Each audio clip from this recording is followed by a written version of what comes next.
We are grateful to be here, located, living, working, and playing on the unceded and traditional territory of the Snuneymuxw people, part of the Coast Salish tribes that are up and down the west coast of North America. And for all of their thousands of years of nurturing this land and being present upon it and sharing it with us, we say thank you, we say Hinchliffe.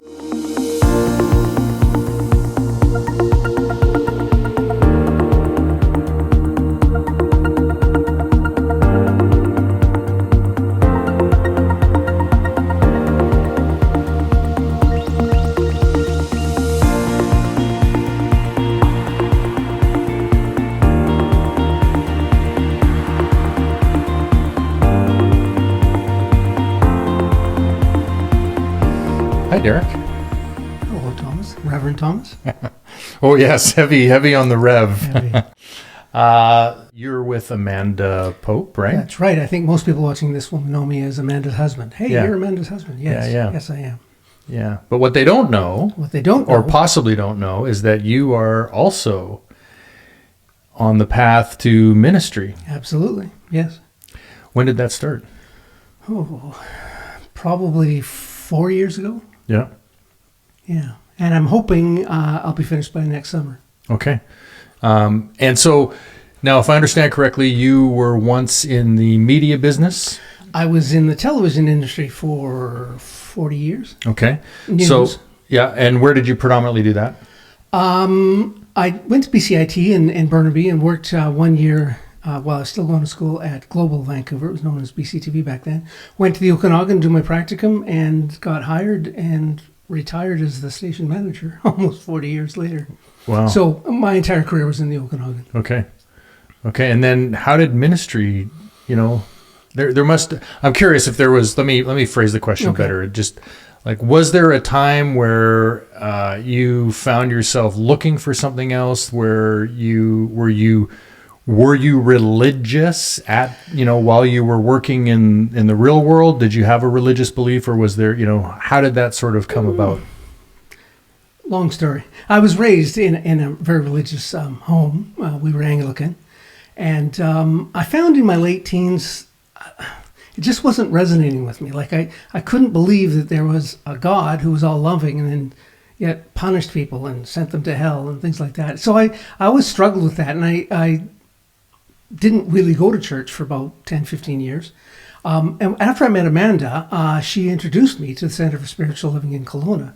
And the first time I walked in there, I went, oh my goodness, there's people that think like I do. Like, it just resonated so well for me. This teaching is what I've been thinking for a long time. Right.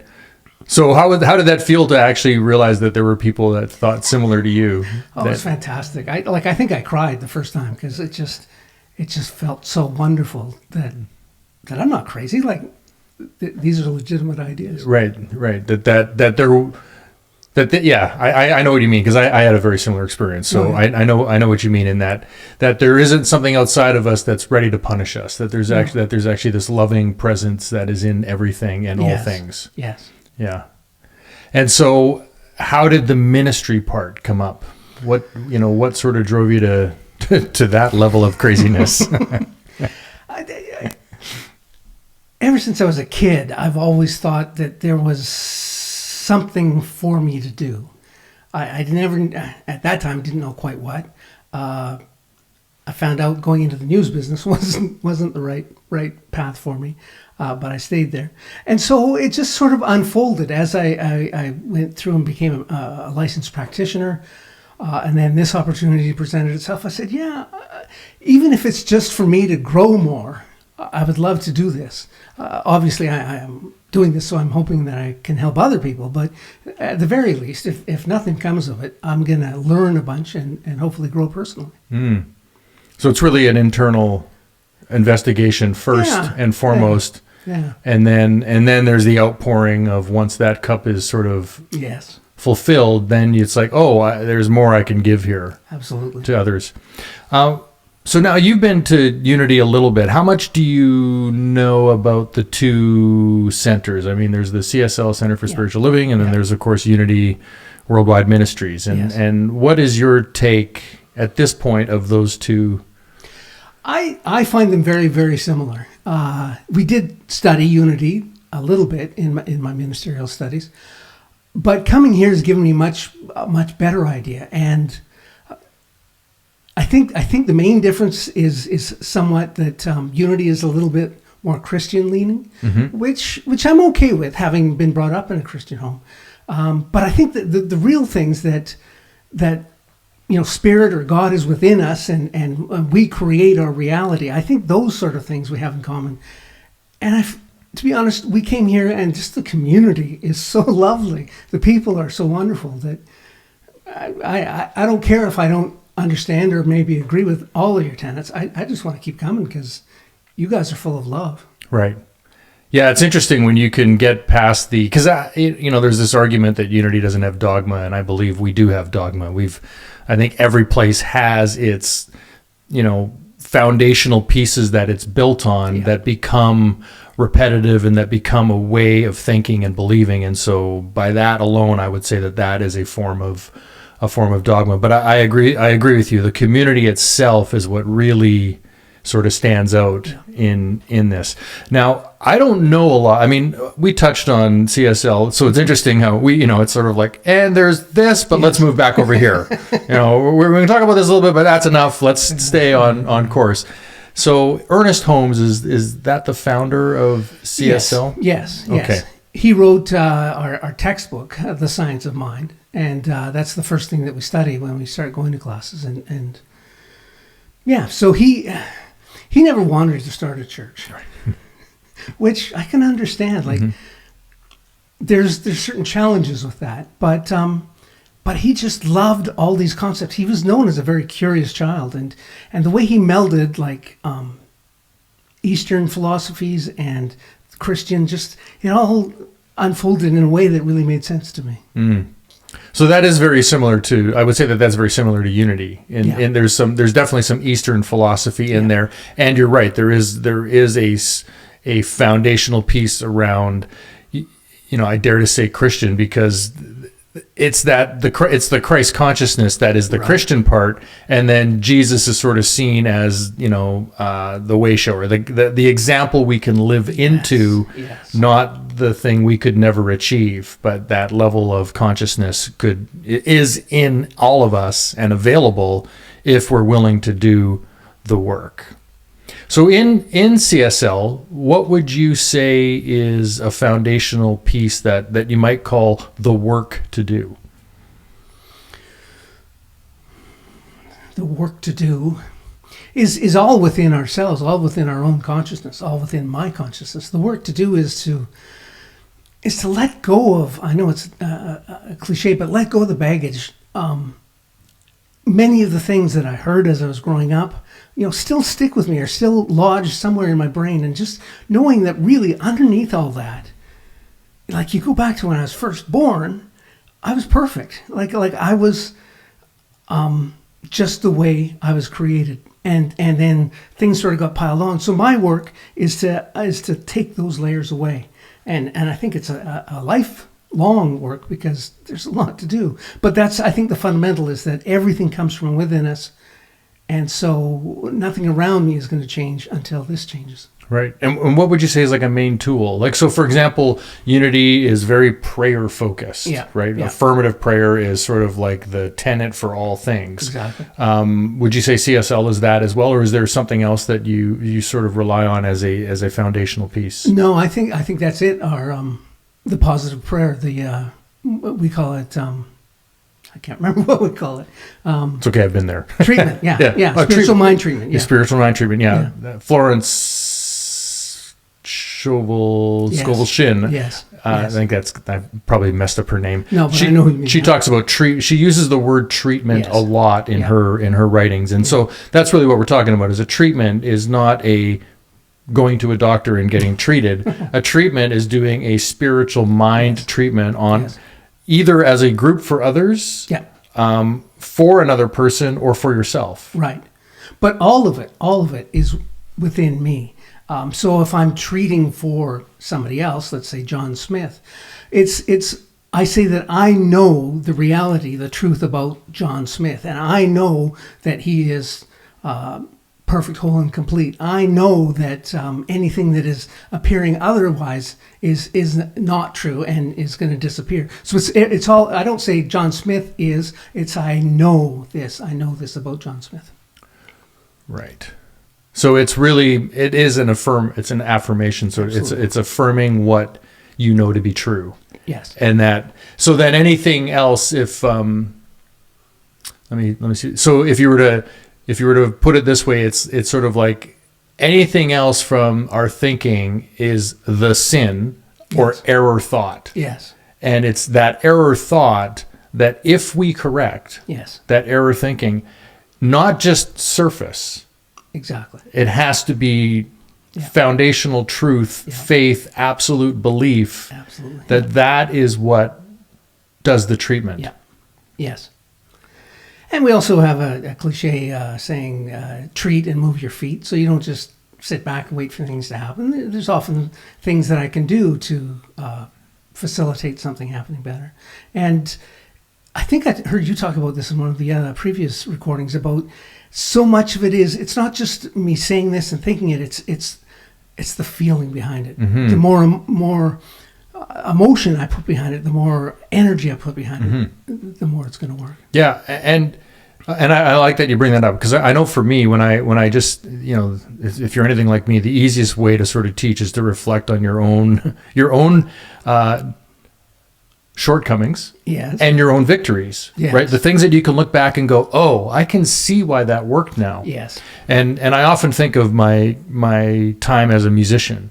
Mm-hmm. When I was really successful, if you want to use that word, successful as a musician, and moving my feet, so to speak, Yeah. I had 100% belief that this could do nothing but succeed. Yeah. Right? There was never, it was only a question of when, not if. Yes. Right? We will tour the world that was like a given until the day it wasn't. Okay. And I can see that day clearly, where it was like, oh, I no longer believe. And at that point, I knew I was, even though I tried to fake it for a while, I knew I was done. That's a great example. That's kind of the same thing, Yeah, right? absolutely. That's what you're talking about, is that inner core belief at such a level that there's no doubt. Yes. Yeah. I want to go to something you wrote. Oh dear. And it's a blog post, and I think it's accidents. Yes, accidents happen. Yes. Do you know the one I'm referring to? Yes. Yes. And so there's a couple things in here that jumped out at me, but maybe you can summarize, if you can remember, sort of what was your drive? What were you trying to get to inside of that blog post? Because I think it's great, by the way. So Thank you. yeah. I read this article many, many years ago, and it's always stuck with me that so many things could have been different when the universe was forming. Like if gravity was a little stronger, if the expansion after the Big Bang was going a little faster, the physical universe never would have formed. The way we know it. The way we know it, Right. exactly, yeah. And so what I take from that is that, and many scientists are now saying, yeah, there's got to be something more behind this.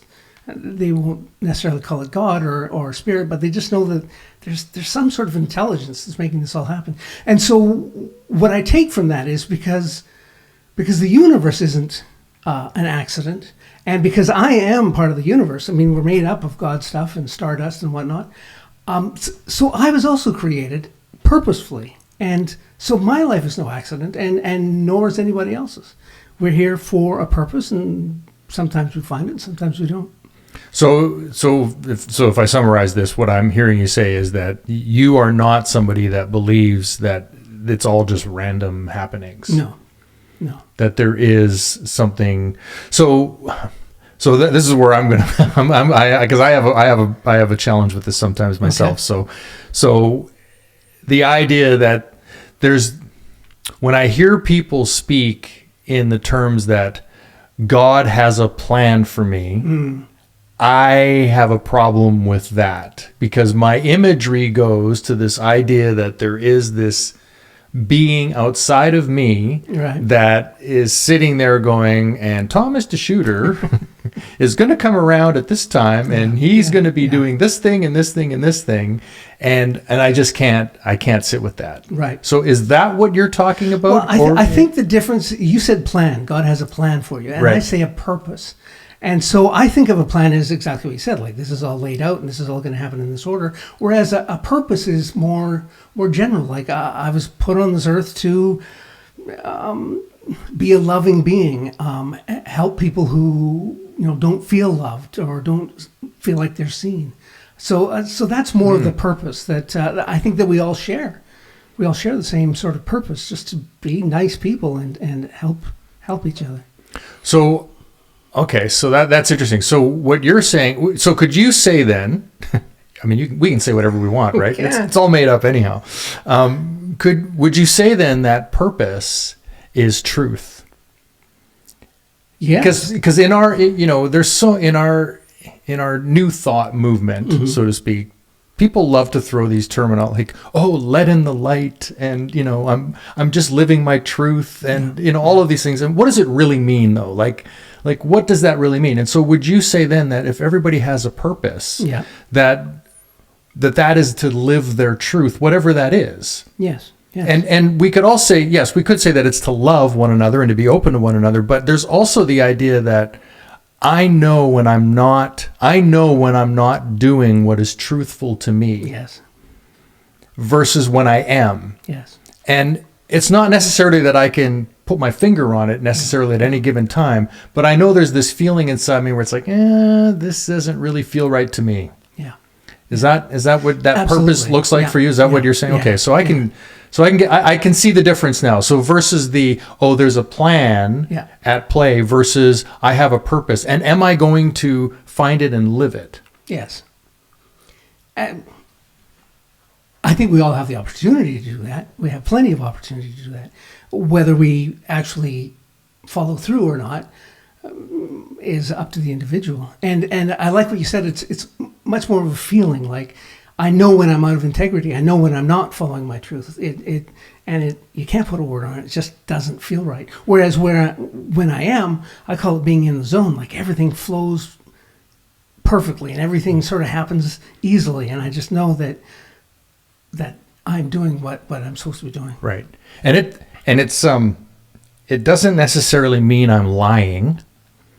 Like if I want to just take the word truth, it doesn't mean that I've created a sin, error thinking, or I'm lying. I'm just not living my highest. So for example, when you say in the flow, I find for me, when I'm doing this, I could do this all day long. Like if I can figure out a way to monetize this so that I can take care of my family on the financial level, just doing this, I'd be like, okay, let's do more of this. Cause this is what I love to do is talk, learn, teach, like just keep it that repetitive cycle. And when I'm doing this, I feel like I'm in the flow. Yeah. And I'm not blowing smoke when I say you're really good at this. Yeah, thank you. And so that makes me think, this is part of your purpose because you enjoy it so much and it is out picturing very smoothly. Yeah. Oh, I like that word, out picturing. Tell me more. What does that mean exactly? For somebody that would just hear that word for the first time, out picturing. Out picturing. We create our own reality. I think we agree on that. Like our thoughts are things, our thoughts are energy. And so out picturing is it happens first here and then it happens out there. So everything happens twice is one of our philosophies, that it happens first in the mind of God, which is partly my mind, and then it happens again in my life, like in the physical world. And so that's what I call out picturing, is when something that I've been building or creating actually turns out to be what I'm living or what I'm experiencing in this world. Right. So is that the moving your feet part as well? Out picturing? Yeah. Would you say that they're together? No, I've never put them together like that. I mean, outpicturing comes from a successful treatment, outpicturing is from a successful thought or series of ideas. And moving your feet is more sometimes, you got to put some effort in on this level. Right. Okay. So so it can include, yes, but it doesn't necessarily have to be that you moved Not necessarily. You can create something within your thoughts that actually begins to materialize in some way, shape, or form.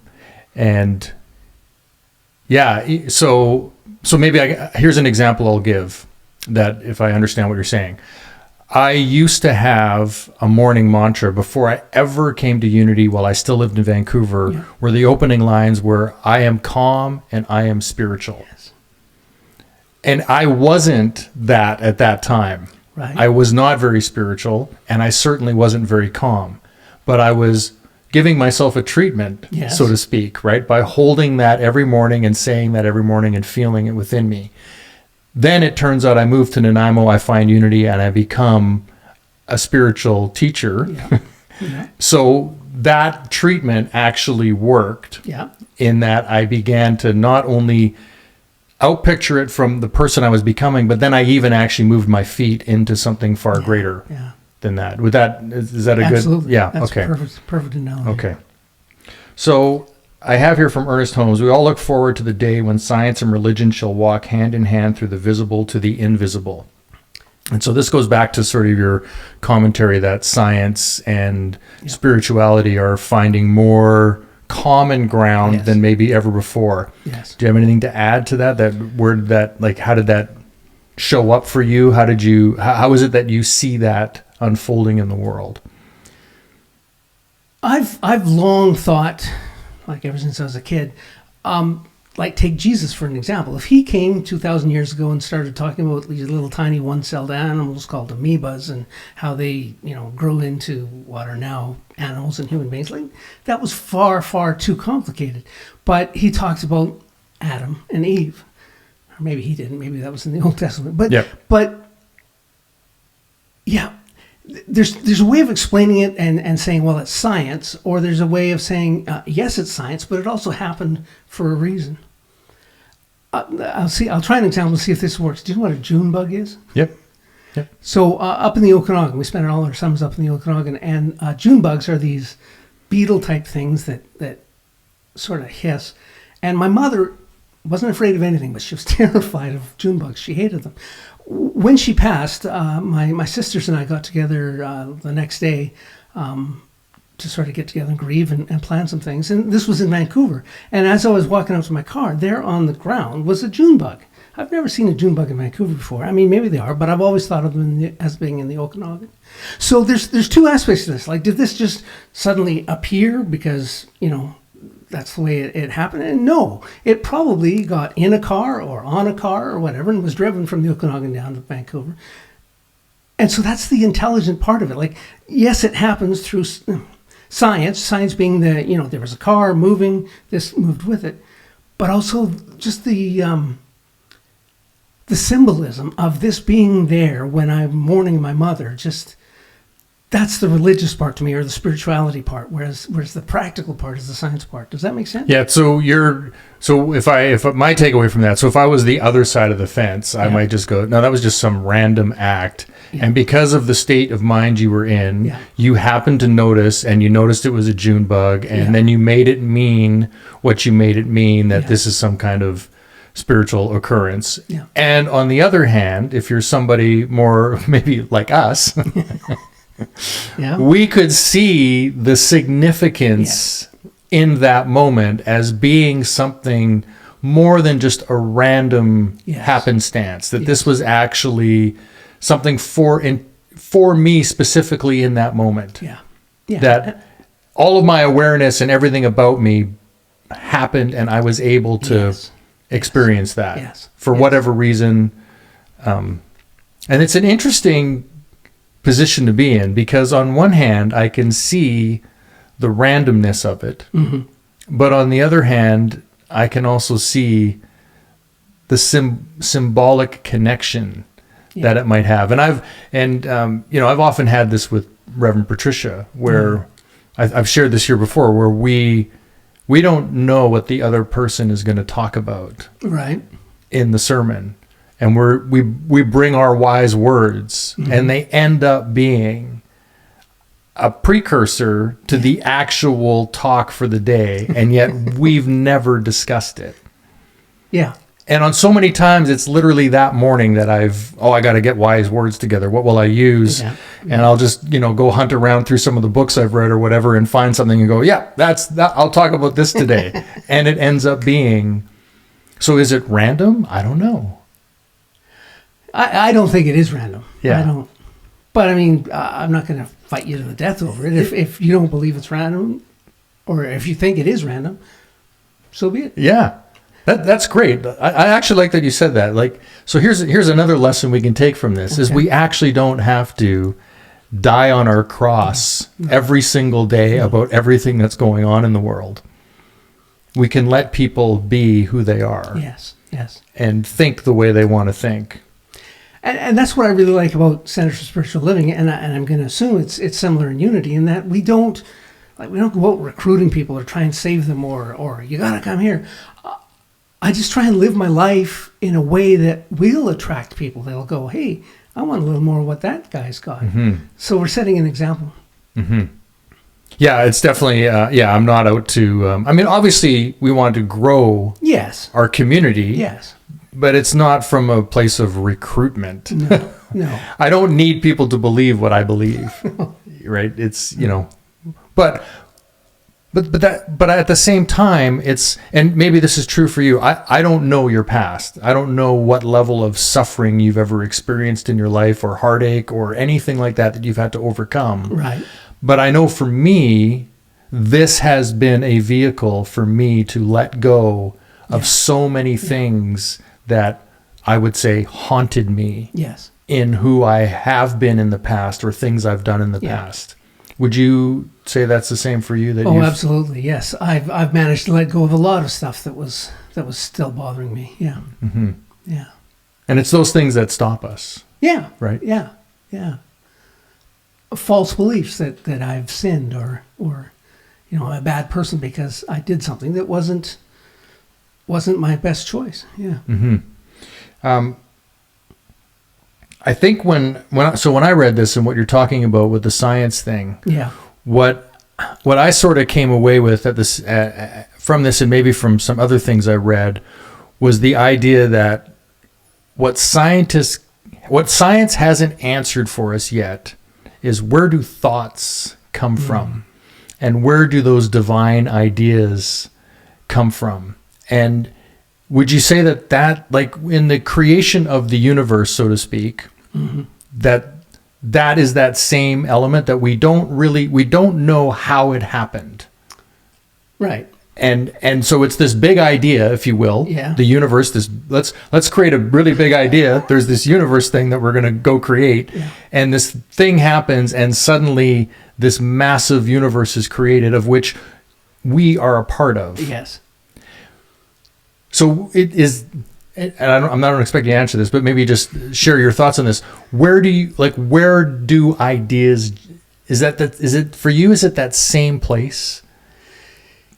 Yes. When I get out of my own way, those thoughts come from the divine, from the same place that created the universe.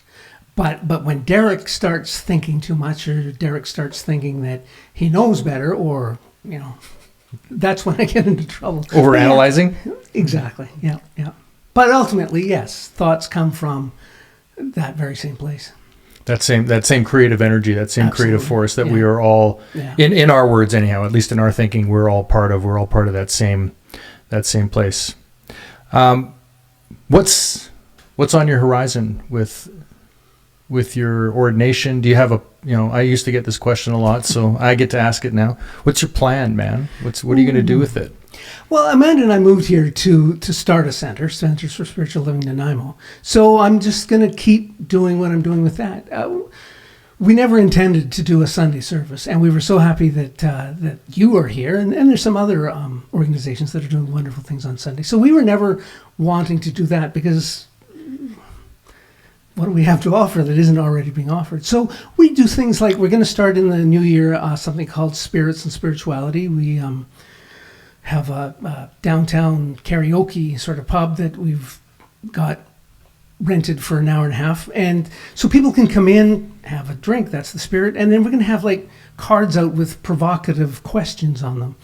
We also do, we started this in the fall, we're going to do it again in the spring, is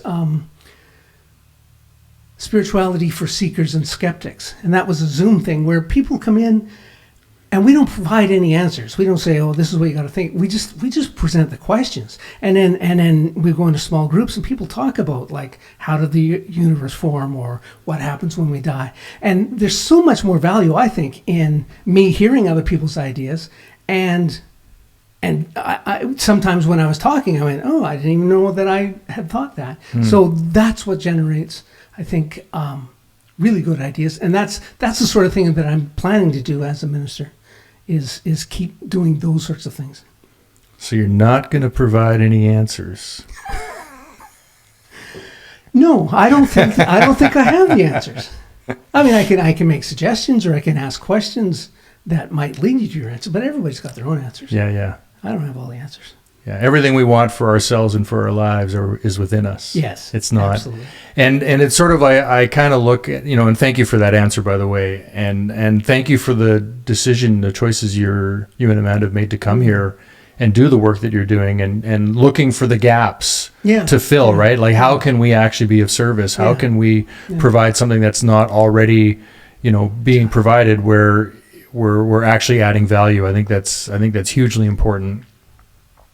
But this idea of us having the answers within us, and not thinking that I have an answer. Right. Like, all we can do is sort of point people, at least in my mind, we can just point people to what's worked for us. Yes.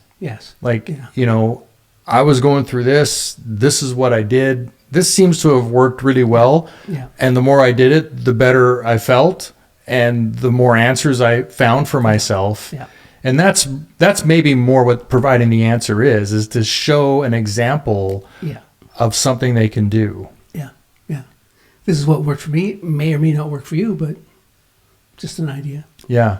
And then I think that idea of group conversation, when you get into a group and people can share, then you can actually see what has worked for other people. Yeah, exactly. Because it's going to be different than what worked for Derek or Thomas. Yeah. Right? And from that, they can build. And it was interesting when we were doing it on Zoom.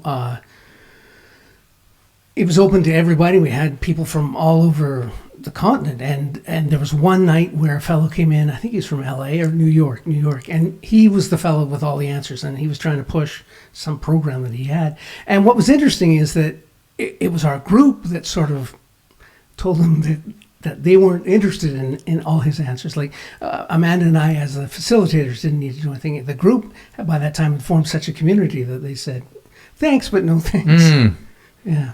That's interesting. I've had that experience on some of the Insight Timer live sessions that I've held, where somebody comes in and starts to profess. Yeah. Because I just do my talk, throw out some ideas. People ask questions, respond to them the best I can, but there's no, like, you need to do it this way. And somebody, I've had a few people come in and kind of try to do that, and they just get shut down. Other people are like, dude, what are you doing, man? Exactly. I like that. We're not buying it. And you don't have to. And actually, what I learned from that is because in some way, and I don't know if you felt this way, the way my first instinct was, I felt threatened that there was this influence there that was trying to take my role away from me, and I need to respond to that, and how do I crush it? Like, that was my first instinct inside me, was to do that. And of course I didn't react right away, I just sat with it. But as I sat with it, I realized, no, the lesson here for me is to actually be with it, to not give it any energy, right, in any way, shape, or form, right, to just be with what was happening and continue with what I was doing and just allow it and see what happens. Yeah. And Yeah. in that allowing, it actually got taken care of. Perfect. Right? I didn't need to do anything. Yeah. So I learned a valuable lesson. Yeah. Yeah. Is there anything else you'd like to comment on? I don't Invite think so. people to, your events? What do you guys, yeah. have you got any, I know you do, there's a meditation on. Yeah. I should talk about that. We do meditation. It's called Meditation Made Easy. It's at the downtown library. It's free. It's from 12:10 to 12:50 because we designed it so people could come on their lunch break if they work nearby. And we get 12, 14 people every week. Is that every day or? No, every week. Tuesdays at noon. Tuesdays, 12:10 to 12:50. 12:10 to 12:50 at the downtown library. And that's in Nanaimo, yes. Yeah. Sorry. Yeah. We're talking about more than Nanaimo people. Yes, yeah. Yeah. And is it, do you guys share the load? Is it mostly no, Amanda? it's Amanda. It's Amanda. okay. She's got more training and more experience in meditation, and Right. she's fantastic at it. Yeah. Good. And so that happens on an ongoing basis. Yes. And then these other programs will be announced as they announced in January. right. And will that be on your Facebook? Yes. Which is absolutely. CSL Nanaimo? Yes. I think that's what it is here. I'll help you out, buddy. Thank you. Let's see here. I've got a shortcut on my CSLNanaimo.org is There we your go. email or is your CSLNanaimo.org. website, right? Yeah. CSLNanaimo.org. Yeah. Okay. And actually, that's where you can find blog posts. And how many have you written, do you know, or a bunch or? A bunch. I just wrote one a week or two ago that I was quite excited about. Okay. After watching a bird eating a fish down in the harbor. And it'll come out probably in the next couple of days. Okay. So, yeah, we try to get one out at least once a month. So, Okay. And is that mostly you or does Amanda write as well? Amanda was trying to, but she's got a lot on the go and she's doing so many other things that we decided. And with my writing background, I find a lot of joy in doing that. So Right. it's going to be me for a while. Sorry, Right. folks. And does that come from the TV side, the writing background? Or Yeah, is yeah. that what you're doing in school? Yeah. Yeah. Yeah. And then you became producer? Yeah, well, news director and then station manager, yeah. Yeah. So the writing skills didn't get put to work as much as you'd like? Or? Well, but every script that went to our newscast had to be vetted, had to be read Right. by one of the producers or me. So I've still done a lot of writing right up till the end. Yeah. Okay. Yeah. Great. Well, Derek, thank you for joining me today. Thomas, thank you for inviting me. Yeah, of Yeah. course. Yeah. Well, when I found out, I mean, obviously I knew Amanda was a minister and graduated recently. If that's not correct, is that correct? It was last spring, I think. Last spring. Yeah, So last I think a year before I graduated, right? Yeah. Right. So right there, it's like, well, we're on the same path. And then when I had no idea that you were planning to become a minister. So when I heard that, it's like, well, what's school been like? I know I was going to shut this down, but actually that is something I wanted to know. What has your experience of school been like? Well, it's interesting because most of it was during COVID. Right. So a lot of our classes, like we had a cohort, and we were some were from Washington State, some were from Alberta, some were from BC, and so we were supposed to get together for many of the classes, and we couldn't. So that changed things up a little bit. And then I'm finishing. I started with CSL, the head office, doing their program, and I almost completed it, but I've moved over to Emerson, which is another institute. And will get me to a place where I can then become a minister, actually for Unity or for CSL. And I like theirs better mostly because it's at my own pace. I was having trouble, like having given up a whole weekend, a couple times a month. This way, I just do it at my own pace. I've got a mentor that I meet with regularly, and like I said, I hope to finish next summer. So that's what my school's been like. Big party when you're done? You bet. Yeah. You'll be invited. Awesome. All right. Thank you, my friend. It's been a great pleasure. Yeah. It's been a pleasure for me. All right. Cheers.